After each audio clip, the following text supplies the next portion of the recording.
Hello guys, आपका इस channel में स्वागत है। आज हम बात करेंगे now and then here and there anime के बारे में और जानने की कोशिश करेंगे कि क्या हमें ये एनिमे देखना चाहिए या नहीं। तो शुरू करते हैं बिना किसी देरी के साथ। Now and then here and there एक डार्क साइकोलॉजिकल और पोस्ट एपोकलिप्टिक टाइप की ओरिजिनल एनिमे है जिसे अकितारो डाइकिची के द्वारा लिखा और डायरेक्ट किया गया है। एनिमे की शुरुआत होती है शू नामक कैरेक्टर से जो अपनी डेली एक्टिविटीज को खत्म करके अपने घर की तरफ जा रहा होता है। तभी उसकी नजर एक पुराने फैक्ट्री के स्मोक टावर की तरफ पड़ती है और उसे एहसास होता है कि दो स्मोक टावर में से एक स्मोक टावर पर एक खूबसूरत सी लड़की बैठी हुई है जो सूर्यास्त को निहार रही होती है। इसके बाद शू उस लड़की को इम्प्रेस करने के चक्कर में फैक्ट्री के अन्य स्मोक टावर पर चढ़ जाता है और लड़की से बात करने की कोशिश करता है। लेकिन कुछ समय बाद अचानक से उसी जगह कुछ लोग टपक पड़ते हैं जिन्हें अबीलिया कैरेक्टर के द्वारा लीड किया जा रहा होता है और ये लोग उस लड़की को किडनैप करने के लिए आए होते हैं। लेकिन शू उन लोगों को ऐसा करने नहीं देता, जिसके बाद उन लोगों के साथ शू की फाइट शुरू हो जाती है। लेकिन इसी बीच अबीलिया के लोग शू के ऊपर भारी पड़ जाते हैं और वो लोग लालारो कैरेक्टर को लेकर अपने प्लेनेट पर टेलीपोर्ट जाते हैं। लेकिन जैसे ही अबीलिया और उसके लोग लालारो कैरेक्टर को लेकर अपने प्लेनेट पर पहुंचते हैं तो उनको ये मालूम पड़ता है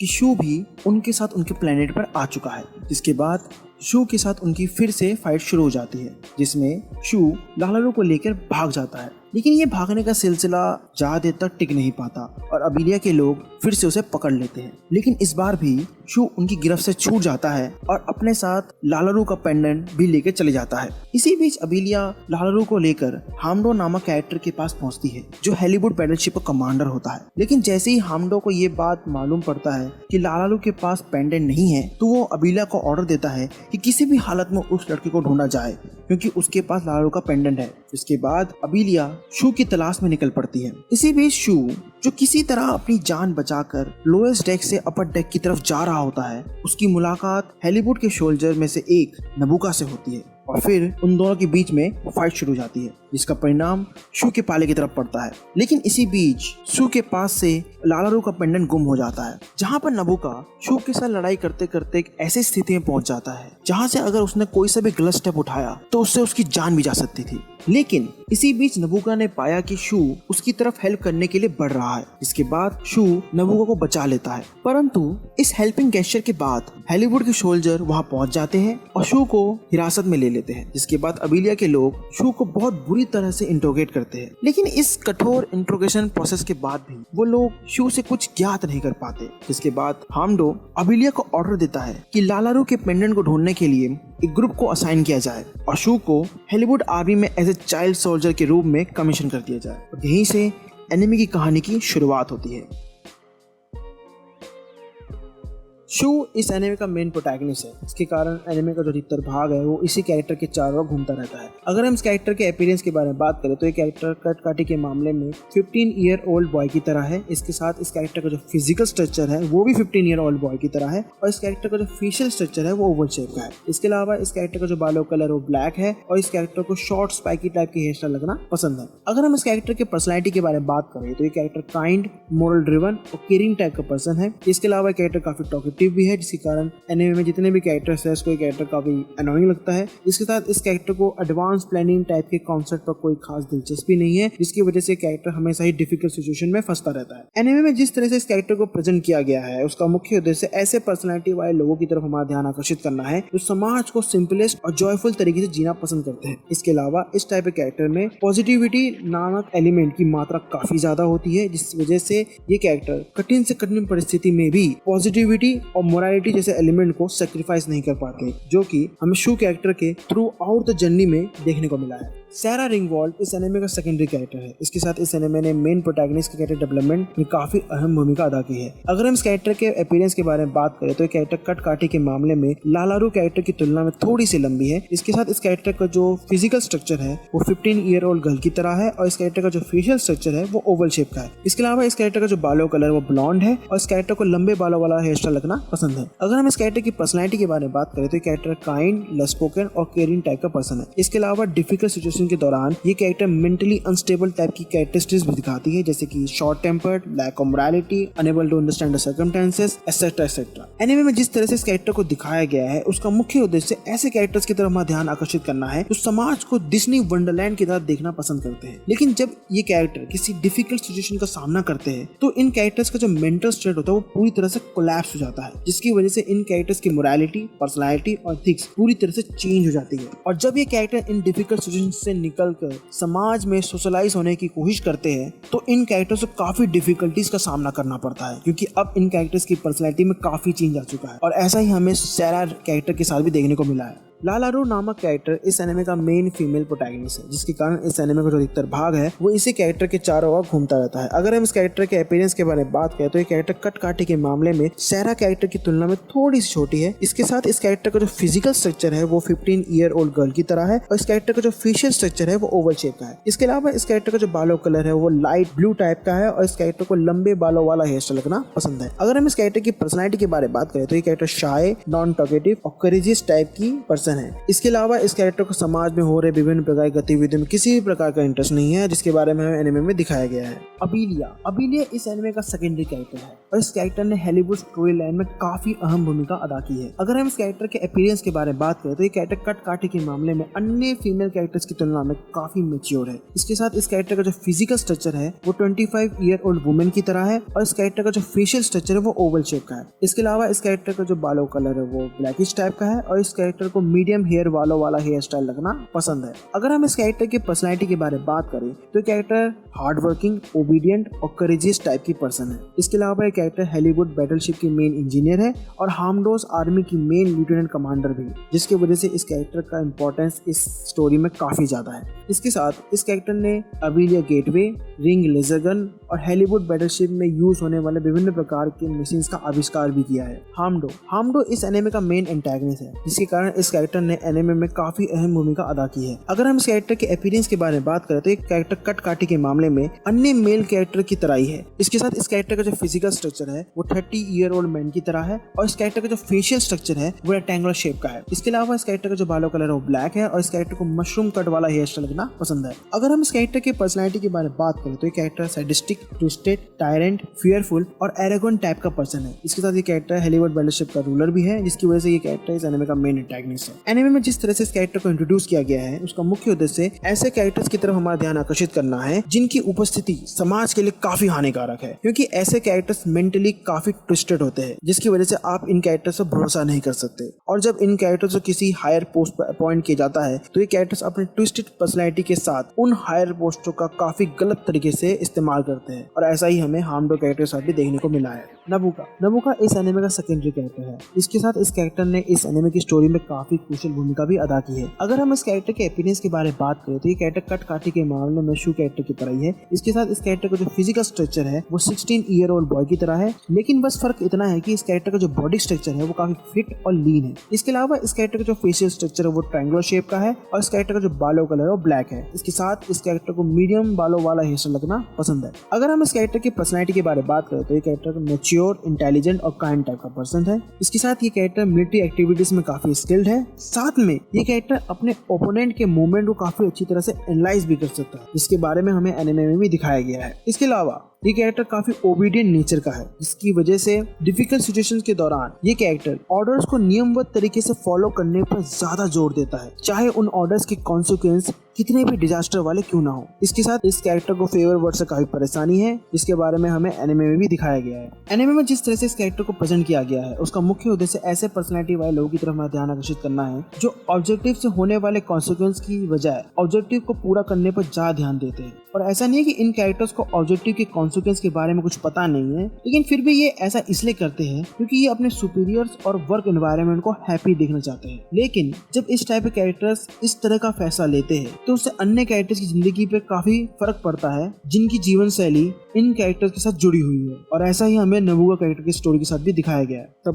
तबूल कैरेक्टर भी इस एनिमे का सेकेंडरी कैरेक्टर है। अगर हम इस कैरेक्टर के अपीयरेंस के बारे में बात करें तो कैरेक्टर कट काठी के मामले में नबुका कैरेक्टर की तरह ही है। इसके साथ इस कैरेक्टर का जो फिजिकल स्ट्रक्चर है वो 15 ईयर ओल्ड बॉय की तरह है और इस कैरेक्टर का जो फेशियल स्ट्रक्चर है वो वेजिटा कैरेक्टर की तरह है। इसके अलावा इस कैरेक्टर का जो बालों का कलर है वो लाइट ब्लॉन्ड है और इस कैरेक्टर को वेजिटा कैरेक्टर की तरह अपने बालों का हेयर स्टाइल रखना पसंद है। अगर हम इस कैरेक्टर की पर्सनैलिटी के बारे में बात करें तो ये कैरेक्टर ओवर कॉन्फिडेंट, फियरफुल और एरोगेंट टाइप का पर्सन है। इसके साथ इस कैरेक्टर को मैटर्स को जल्दी सॉल्व करने की एक अलग सी होड़ लगी रहती है, जिसकी वजह से इस कैरेक्टर का अन्य कैरेक्टर के साथ कई बार आपसी मतभेद हो चुका है। एनिमे में जिस तरह से इस कैरेक्टर को दिखाया गया है उसका मुख्य उद्देश्य ऐसे कैरेक्टर की तरफ हमारा ध्यान आकर्षित करना है जो एनवायरनमेंट के अनुसार अपने पर्सनैलिटी को चेंज करते रहते हैं। और ये ऐसा इसलिए करते हैं क्योंकि इस टाइप के पर्सनैलिटी वाले लोगों के दिल में फियर नामक एलिमेंट की मात्रा काफी ज्यादा होती है और इस एलिमेंट को अन्य लोगों के सामने प्रकाशित होने से बचाने के लिए इस टाइप के कैरेक्टर्स अपने पर्सनैलिटी और डिसीजंस को चेंज करते रहते हैं, चाहे उन फैसलों से समाज का बुरा ही क्यों ना हो रहा हो। सिस नामक कैरेक्टर इस एनिमे का सेकेंडरी कैरेक्टर है। इसके साथ इस कैरेक्टर ने इस एनिमे की स्टोरी में काफी अहम भूमिका अदा की है। अगर हम इस कैरेक्टर के अपीयरेंस के बारे में बात करें तो कैरेक्टर अन्य कैरेक्टर की तुलना में काफी लंबी है। इसके साथ इस कैरेक्टर का जो फिजिकल स्ट्रक्चर है वो 30 ईयर ओल्ड वुमेन की तरह है और इस कैरेक्टर का जो फेशियल स्ट्रक्चर है वो राउंड शेप का है। इसके अलावा इस कैरेक्टर का जो बालों का कलर है वो ब्लैक है और इस कैरेक्टर को लंबे बालों वाला हेयर स्टाइल रखना पसंद है। अगर हम इस कैरेक्टर की पर्सनैलिटी के बारे में बात करें तो कैरेक्टर काइंड, केयरिंग और करेजियस टाइप की पर्सन है। इसके अलावा इस कैरेक्टर को अनाथ बच्चों का केयर रखना काफी पसंद है। अब बात करते हैं इस एनिमे में दिखाए गए कैरेक्टर्स के कैरेक्टर डेवलपमेंट के बारे में। इस एनिमे में जितने भी कैरेक्टर्स को दिखाया गया है, चाहे वो प्राइमरी हो या सेकेंडरी, उन सभी कैरेक्टर्स की स्टोरी को इस एनिमे में काफी अच्छी तरह से प्रेजेंट किया है। इसके अलावा उन कैरेक्टर्स को प्रॉपर स्क्रीन टाइम भी दिया गया है, जिसकी वजह से इन कैरेक्टर्स का जो कैरेक्टर डेवलपमेंट है इस एनिमे में काफी अच्छी तरह से हुआ है।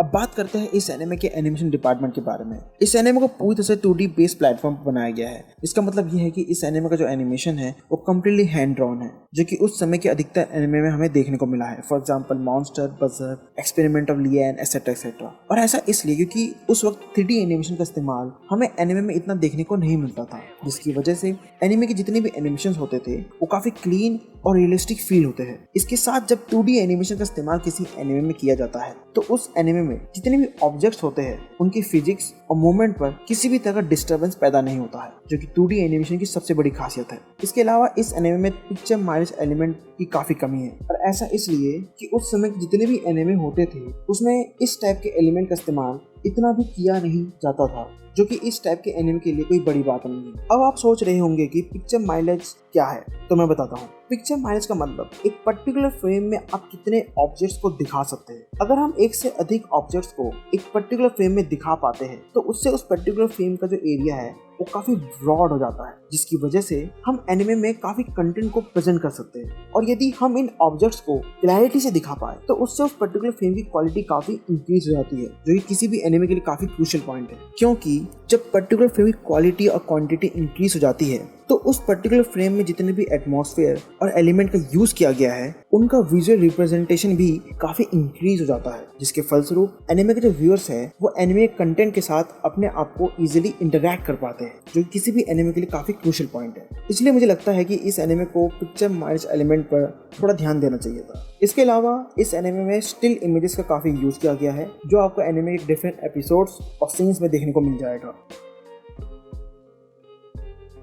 इस एनिमे की जो स्टोरी है उसको एक पोस्ट एपोकैलिप्टिक वर्ल्ड में स्टैब्लिश किया गया है और ये वर्ल्ड एटमॉस्फेरिक और ज्योग्राफिक मेजरमेंट के मामले में हमारी वर्ल्ड की तरह ही है, लेकिन बस फर्क इतना है कि इस वर्ल्ड के जो लोग हैं वो हमारी वर्ल्ड की तुलना में काफी एंशिएंट और एडवांस है। अब बात करते हैं हॉलीवुड बैटलशिप के बारे में, क्योंकि इस एनिमे का जो अधिकांश भाग है वो इसी बैटलशिप पर केंद्रित है। हॉलीवुड बैटलशिप एक ऐसा बैटलशिप है जो हाइट के मामले में एक आईफिल टावर जितना लंबा और चौड़ाई में 2 फुटबॉल स्टेडियम जितना बड़ा है। इसके साथ ये बैटलशिप हाइड्रोजन बेस्ड फ्यूल पर ऑपरेट करता है, जिसकी वजह से इस बैटलशिप को पानी की काफी आवश्यकता है, जिसके बारे में हमें एनिमे में भी दिखाया गया है। इसके अलावा हॉलीवुड बैटलशिप को 4 सेक्शन में बांटा गया है। फर्स्ट, टॉप मोस्ट सेक्शन, ये वो सेक्शन है जहां पर हार्मडो कमांडर रहता है। सेकंड, मिड सेक्शन फर्स्ट, ये वो सेक्शन है जहां पर लेफ्टिनेंट कमांडर एबेलिया और डिफरेंट स्टाफ रहते हैं और इसी सेक्शन में इस बैटलशिप के कंट्रोल्स भी हैं, जिसके द्वारा हॉलीवुड बैटलशिप के इंजीनियर्स इस बैटलशिप को कंट्रोल करते हैं। थर्ड, मिड सेक्शन सेकंड, ये वो सेक्शन है जहां पर हॉलीवुड के सोल्जर्स रहते हैं। और लास्ट है हमारा बॉटम सेक्शन, ये वो सेक्शन है जहां पर हॉलीवुड आर्मी के टैंक्स, डिवाइसेस और आर्म्स को रखा जाता है। इसके अलावा इस सेक्शन में प्रिजनर्स को भी रखा जाता है। अब बात करते हैं हॉलीवुड वर्ल्ड के बारे में। हॉलीवुड वर्ल्ड हमारी वर्ल्ड की तुलना में काफी एंशिएंट और एडवांस है, लेकिन ये वर्ल्ड कई कई वर्षों से आंतरिक युद्ध में ग्रस्त है, जिसकी वजह से इस वर्ल्ड की सिविलाइजेशन है वो एक तरीके से एक्सटिंक्ट होने के कगार पर पहुंच चुकी है, जिसके फलस्वरूप इस वर्ल्ड के जितने भी रिसोर्सेस है वो एक तरीके से एक्सटिंक्ट हो चुके हैं। इसलिए जब हम इस वर्ल्ड को देखते हैं तो हमें ऐसा लगता है कि इस वर्ल्ड के जो लोग हैं वो काफी एंशिएंट और प्रीमेच्योर है, जो कि असल में है नहीं। इसके साथ इस वर्ल्ड में वाटर रिसोर्सेस की काफी कमी है, जिसके बारे में हमें एनिमे में भी दिखाया गया है।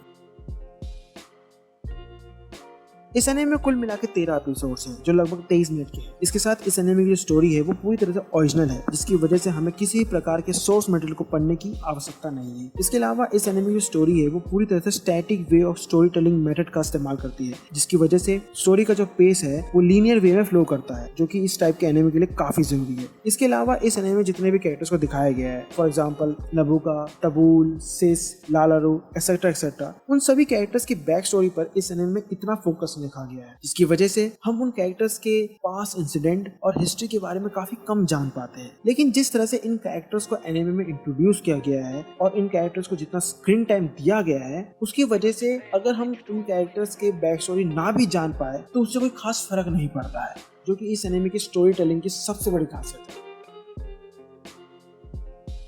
अब बात करते हैं इस एनिमे के म्यूजिक और साउंड ट्रैक डिपार्टमेंट के बारे में। इस एनिमे में कुल मिलाकर 17 साउंड ट्रैक्स हैं, जिसमें से standing in a sunset glow और ललाबॉय एज ए ओपनिंग और as a ending sound track के तौर पर इस्तेमाल किया गया है। इसके अलावा इस एनिमे में जितने भी साउंड ट्रैक्स का इस्तेमाल किया गया है वो एनिमे के सीन्स और मूड के साथ परफेक्टली सिंक्रोनाइज हो जाते हैं। इसकी वजह से एनिमे का जो बैकग्राउंड स्कोर है वो काफी आई कैचिंग बन जाता है। इसके अलावा इस एनिमे में आइकॉनिक साउंड की काफी कमी है, जो कि इस एनिमे का एक तरह से डाउन पॉइंट है।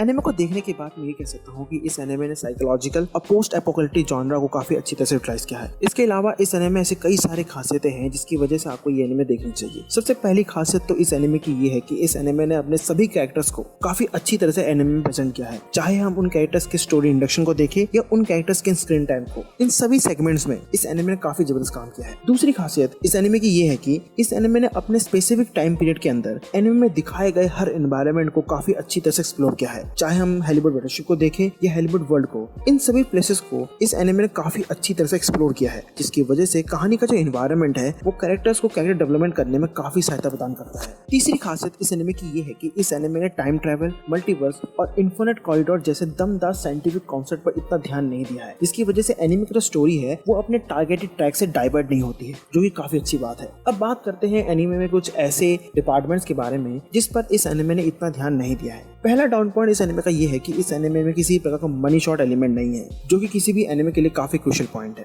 अब आप सोच रहे होंगे कि मनी शॉट एलिमेंट क्या होता है, तो मैं बताता हूँ। मनी शॉट एलिमेंट का मतलब एक ऐसा टाइम फ्रेम जिसके अंदर साउंड ट्रैक्स, एनिमेशन, स्टोरी पेशिंग जो किसी एनिमे के लिए काफी क्रूशियल है वो सभी अपने पीक पर होते हैं, जिसकी वजह से वो पर्टिकुलर सीन एनिमे के व्यूअर्स के दिल में समा जाता है। ये मोमेंट किसी भी एनिमे के लिए काफी क्रूशियल है, क्योंकि ये मोमेंट भी ऐसा मोमेंट होता है जो एनिमे के फैंडम्स को क्रिएट करता है जनरेशन आफ्टर जनरेशन। इसलिए मुझे लगता है कि इस एनिमे में मनी शॉट एलिमेंट की काफी कमी है। दूसरा डाउन पॉइंट इस एनिमे का ये है कि इस एनिमे ने हॉलीवुड वर्ल्ड में चल रहे सिविल वॉर जैसे स्टोरी लाइन की स्टोरी को काफी कम एक्सप्लोर किया है, जिसकी वजह से हम हॉलीवुड वर्ल्ड के सर्कमस्टेंसेस, पॉलिटिकल इश्यूज और हिस्ट्री जैसे टॉपिक्स के बारे में काफी कम जान पाते हैं, जिसके फलस्वरूप हम हॉलीवुड वर्ल्ड को और डीपली एक्सप्लोर नहीं कर पाते हैं। अब क्वेश्चन उठता है कि क्या हमें ये एनिमे देखना चाहिए या नहीं, तो मेरा आंसर है हाँ, आपको ये एनिमे जरूर देखना चाहिए, क्योंकि ये one of the best anime है पोस्ट एपोकलिप्टिक और साइकोलॉजिकल जॉनरा में। अगर आपको ये वीडियो पसंद आई है तो इस वीडियो को लाइक, शेयर और कमेंट करना ना भूलें। तो मिलते हैं आपसे अगली वीडियो में, तब तक के लिए अलविदा।